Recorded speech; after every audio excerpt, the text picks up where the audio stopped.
There's a lot that we can learn from professional swimmers, and I'm not even talking about their beautiful and efficient swimming strokes. Today, I'm talking about hacks. I mean, if you swam twice a day, 6 days a week, then you're probably going to find some ways to make your life easier, both during, before, and after training. Yeah, absolutely. So today we're going to be sharing some of those shortcuts and tips so that you can adopt them ahead of your next swimming session and just enhance your general swim training experience.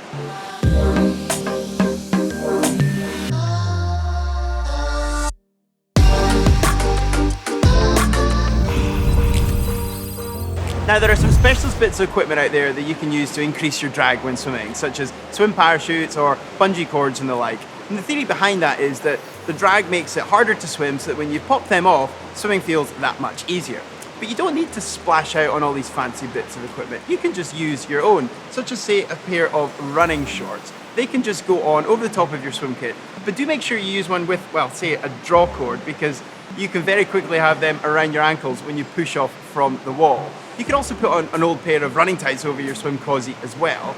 And another trick is to just double up with another older pair of swimming trunks or shorts even that can go over the top of your cozy or trunks that you're already wearing.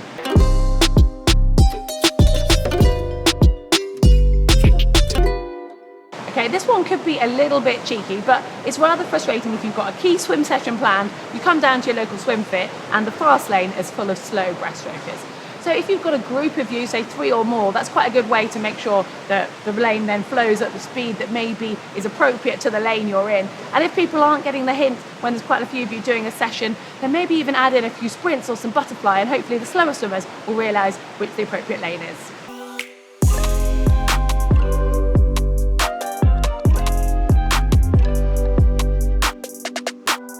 Enough kit to wash and dry every day as it is, so the last thing you want to do is get that dry kit that's in your bag contaminated with a pungent chlorine smell. Now, I learnt this hack a few years ago, basically using a swimming cap to keep the rest of your kit dry. So once you finish your swim, make sure you've rinsed and squeeze dried your swimsuit, and then all you need to do is pop it inside your swimming hat, and that way it should keep the rest of your kit dry. If you want to be really safe, then wrap it in a towel to keep it dry from the rest of the kit, or pop it in a side pocket out of the way. It saves you getting a towel extra wet, and it also keeps the rest of your kit dry.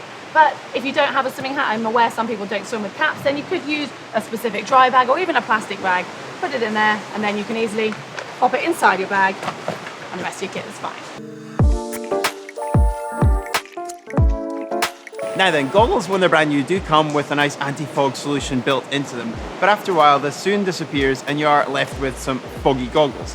Now you can go and buy something specific like anti-fog solution to put back into the goggles, but a cheaper option is some baby shampoo, or something that is completely free is your own saliva. So when your goggles get a scratch in them, you can undo that. So do try and keep care with them, put them in a box if they've come in that. But a nice trick that you can do to keep them from getting scratched is use an old sock and pop them in there, which works just as well.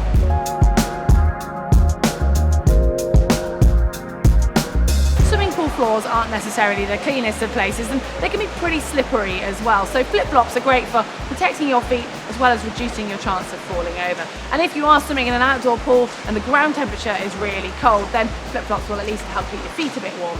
But my favourite reason for using flip-flops is to save time. Now, admittedly in the winter it's not really an option, but trying to battle to get your feet dry, your socks on when they twist and then into your shoes can take quite a lot of effort as well as a lot of time. As soon as it's warm enough outside, I opt for flip-flops post-training. You slip them on and you're out the door in no time. And another tip, if you are a woman and you're wearing tights after training heading to work, it can be a nightmare trying to get them on when you're in a really hot and humid changing room and they end up twisted and you feel uncomfortable all day. So if there is another bathroom you can use, get everything else changed, walk out the door, find somewhere a bit cooler, and then you can put your tights on much more easily. Now there's something about chlorine in the water that just makes you hungry after a swim. Now I have no idea about the science behind this, but usually after a swim I am starving and I've got those post-swim munchies. So try and plan ahead and have something like a recovery shake ready so that you can have that when you get out of the pool and on your way to work or going home, so that you avoid the temptation of the vending machine when you leave the pool, or even the petrol garage as you drive by. And another thing to think about if you're doing an early morning swim or it's a long session, you might want to take a gel or something that just gives you that little bit of extra to tide you over mid-swim.